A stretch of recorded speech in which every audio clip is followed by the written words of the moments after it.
Hi friends, ഇന്നത്തെ ക്ലാസ്സിൽ discuss ചെയ്യുന്നത് നമ്മുടെ +1 ഇമ്പ്രൂവ്മെൻറ്റ് എക്സാം അല്ലെങ്കിൽ പബ്ലിക് എക്സാമിന് വരാൻ ചാൻസുള്ള ഇമ്പോർട്ടൻ്റ് ക്വസ്റ്റ്യൻസാണ്. നമുക്ക് നേരെ ക്വസ്റ്റ്യൻസിലോട്ട് പോവാം. ഫസ്റ്റ് ആണ് 8 മാർക്കിൻ്റെ സ്പീച്ചാണ്, ഇമ്പോർട്ടൻ്റ് ആണ്, എന്തായാലും വരും. നിങ്ങൾ നിർബന്ധമായിട്ടും കാണാതെ പഠിക്കണം ഫോമാറ്റും കാര്യങ്ങളൊക്കെ.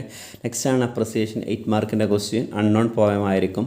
പിന്നെ ലെറ്റേഴ്സാണ്. ലെറ്റേഴ്സിൽ മെയിനായിട്ട് പറയുന്നത് ഫോമൽ ലെറ്ററും ഇൻഫോമൽ ലെറ്ററും. ഫോമൽ ലെറ്റർ എന്ന് പറഞ്ഞാൽ letter to editor, job application letter. Informal letter എന്ന് പറഞ്ഞാൽ നിങ്ങൾക്ക് അറിയുന്നുണ്ടാവും.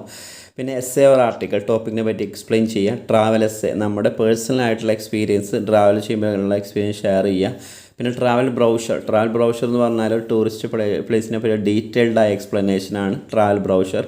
ട്രാവൽ ഇൻഫോ എന്ന് പറഞ്ഞാൽ ഒരു ടൂറിസ്റ്റ് പ്ലേസിനെ പറ്റിയിട്ടുള്ള ഒരു ഷോർട്ടായ ഇൻഫോർമേഷൻ, അതായത് എങ്ങനെ അവിടെ പോവാം, അവിടെ പോയി കഴിഞ്ഞാൽ എന്തൊക്കെ ഉണ്ടാകും, അവിടുത്തെ ഫുഡ്, ഇതൊക്കെ മെയിനായിട്ട് ഹെഡിങ് ആക്കിയിട്ട് എഴുതുക.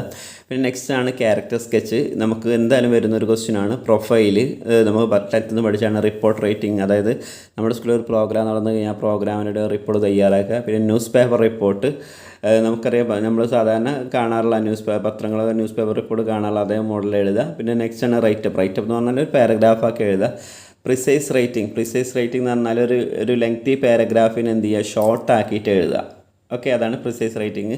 പിന്നെ ഇമെയിൽ ഷുവർ ക്വസ്റ്റ്യൻ ആണ്. പാരഗ്രാഫ് എന്ന് പറഞ്ഞാൽ ഒരു ടോപ്പിക്കിനെ പറ്റി എന്ത് ചെയ്യുക, ഒരു ഡീറ്റെയിൽ ആയിട്ട് പാരഗ്രാഫ് എഴുതുക. പിന്നെ ഗ്രാമർ സെക്ഷൻ വരുന്ന ക്വസ്റ്റ്യൻസ് ആണ്. കൊഹീസീവ് ഡിവൈസ് 2 മാർക്സിൻ്റെ ക്വസ്റ്റ്യൻ ആണ്. ഇഫ് ക്ലോസ് 2 മാർക്സിൻ്റെ ക്വസ്റ്റ്യൻ ആണ്. റിപ്പോർട്ടഡ് സ്പീച്ച് 4 മാർക്സ് അല്ലെങ്കിൽ 2 മാർക്സ് ഏതെങ്കിലും ഒന്നേക്കാരം.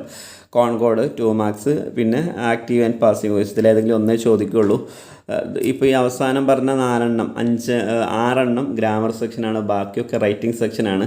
അപ്പോൾ ഈ ഒരു ക്വസ്റ്റ്യൻസിൻ്റെ ആൻസേഴ്സൊക്കെ അടങ്ങുന്ന വീഡിയോ ഞാൻ എന്ത് ചെയ്യുക, ഓരോന്ന് 1 by 1 ആയിട്ട് ഈ ഒരു വീഡിയോൻ്റെ ഡിസ്ക്രിപ്ഷൻ ബോക്സിൽ എന്താണ് ഡിസ്ക്രിപ്ഷൻ ബോക്സ് എന്ന് അറിയാത്തവർക്ക് പേഴ്സണലായിട്ട് കോൺടാക്ട് ചെയ്യുമ്പോൾ അവർക്ക് പേഴ്സണലായിട്ട് ഞാൻ എന്ത് ചെയ്തുതരാം, അതടങ്ങുന്ന ക്ലാസ്സുകൾ ഞാൻ വിട്ടുതരാം. അപ്പോൾ എന്തായാലും പഠിക്കുക, നന്നായിട്ട് പഠിക്കുക. എന്തെങ്കിലും ഡൗട്ട്സോ കാര്യങ്ങളോ ഉണ്ടെങ്കിൽ എന്ത് ചെയ്യുക, പേഴ്സണലായിട്ട് കോൺടാക്ട് ചെയ്യുക. Wish you all the best.